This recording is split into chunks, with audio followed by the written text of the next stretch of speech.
just had a very busy day. It's a busy Saturday.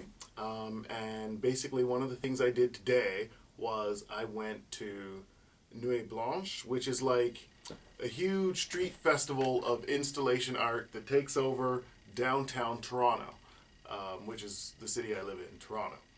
Um, and for those of you who don't know, Toronto is the capital city of Ontario. And Ontario is the most populous province in Canada. And Canada is the second largest landmass on Earth. So basically, that's what I did today. And it was a lot of fun, actually. I really dig that kind of stuff. I'm really into arts and culture. And basically, the last 2 years when I went to Nuit Blanche, it was I went by myself. So this is the first time I actually had some friends with me when I went. And one of my friends, like honestly, one of the smartest guys I know, he said that he doesn't think Nuit Blanche is real art. He doesn't think anything there is art because there's a sponsor. Like there's a lot of sponsors to it. It's a big, huge street festival and it has sponsors. And well, I don't know. I obviously disagree, and that's why I'm here. That's why I'm on making a video. Really say my opinion about that in 140 characters. So, bam, here we are. Bam, bam, bam, bam. I don't know. I'm kind of tired, so it's hard for me to articulate in a logical fashion. But whatever. I'm going to try anyway. So, I think that basically installation art is different than a lot of the other art out there. I still remember the first installation art I saw. It was live sound and video from the Keel Valley dump, which is like, anyway, whatever. It's basically a big garbage dump. And the installation was just like a big screen with speakers giving you live footage of a dump. And at the time, I was like, this doesn't make any sense. This is ridiculous. Like, this is stupid. It's illogical. But over time, I thought about it more and more, and it just kept going in my head more and more.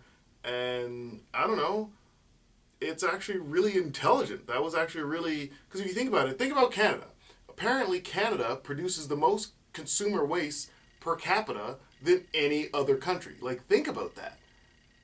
And also, Toronto itself spends millions of dollars, millions upon millions, every year just to ship our garbage, because Keel Valley dump site's full. It's been full for a long time. So we actually transport all of our garbage here in Toronto, or at least a great majority of it, to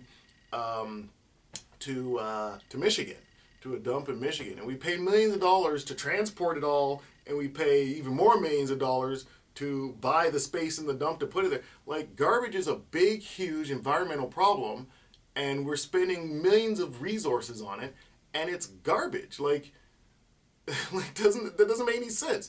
And that's the kind of stuff that installation was trying to make us think about. Like, it was trying to put that reality into our brains. And so over time, even though when I was a kid, I was pretty young when I saw that, and so at the time, I thought it was stupid.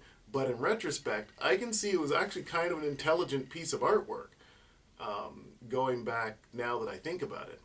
And I remember my mom really liked it and I didn't. And yeah, so I guess that's why. I just didn't get it at the time. But that's the nature of installation art. Installation art is supposed to be large and grand, and it's high concept and resource intensive, and it's for the moment. That's what installation art is about. Like a painting is eternal. Like, if you make a painting, if you buy a painting, if you see a painting you love, you can like buy it and you can look at it every day. And, you know, when I look at a painting, I guess, especially a painting I like, I can look at it for hours. Well, maybe not hours, but I can look at it for a very long time. The brush strokes that the artist makes, and I like compare the different colors, try to see how he mixes his colors and stuff like that. Like, I try to fully understand instructional sense, because I feel that helps put me in the mental and emotional mind state that the artist was in when he was creating the piece. And so that's kind of how I digest my art. But anyway, whatever. The point is, you can look at a piece of art, a painting for indefinitely. You know, you can just keep looking at it. And then when you're done with it, when you've looked at it for years and years and you've taken everything you can out of it, or maybe you just die or something, who knows, you can sell it to someone else. And the whole process can start again. And then they can start looking at it for hours and hours. You know what I mean? A painting is eternal. It can go on essentially forever. An installation isn't quite like that. An installation, you come up with that concept, you put it up, you put it out into the universe, and it makes your statement, and then you tear it down and move on to the next thing. You know what I mean? That's the idea of installation art. And I think it's really important, and it's really pertinent, and it serves its own purpose, and it's an entirely different genre. And I really love it. I think installation art is really, really cool. So I just wanted to say that before I go to bed, that installation art is valuable. And that's the thing, though. It's so huge and for the moment and resource intensive that it requires a patron. Like if you're an artist, a professional artist, and you make, $20,000 a year or something like that, a lot of artists don't make a lot of money. They're literally starving artists.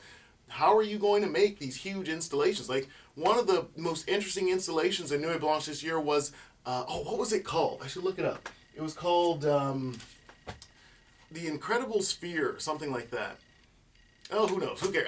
I forget what it was called, but basically they used old pieces of corrugated plastic to make a sphere, and within that sphere was like dancing shapes, but you could only see it like being projected onto the sphere through the plastic. Like it's hard to describe, but it required this huge generator to create the electricity. Like an artist who is starving can't afford to rent a generator for a weekend to like power this thing. Like you need a sponsor. You have to have a patron to make this kind of art. And that's why these things are sponsored. And I don't think the fact that it is sponsored art eliminates its artistic merit. I don't think that reduces its artistic value. I think that the fact that an art has a sponsor or a patron is irrelevant or ingermane to the caliber, quality, and value of the art. I think the value of the art is determined exclusively by the intrinsic value of the art itself, the intrinsic qualities of the art itself, right? That's my opinion.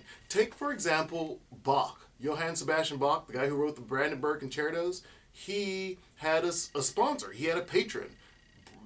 I don't know who it was. I guess the Duke of Brandenburg? I don't know. Who knows? I'd have to look it up. But regardless, all his music was literally created for his patron. That doesn't mean he wasn't an artist. I mean, he was an artist. And he made his art for some dude who paid to get that art so that he could live. And, I think artists should make money. Like, you can't be an artist and not make money. There's nothing wrong with wanting to feed your family. So, in my opinion, saying that Nuit Blanche is not art, I think that's unfair, and I think it's wrong. That said, though, like, there are displays in Nuit Blanche that are essentially, they're basically tantamount to commercials. There's like, the Nokia display and the Subaru display and all that. They're just companies trying to sell their products. And there's nothing wrong with that. Everyone's got to make a buck, right?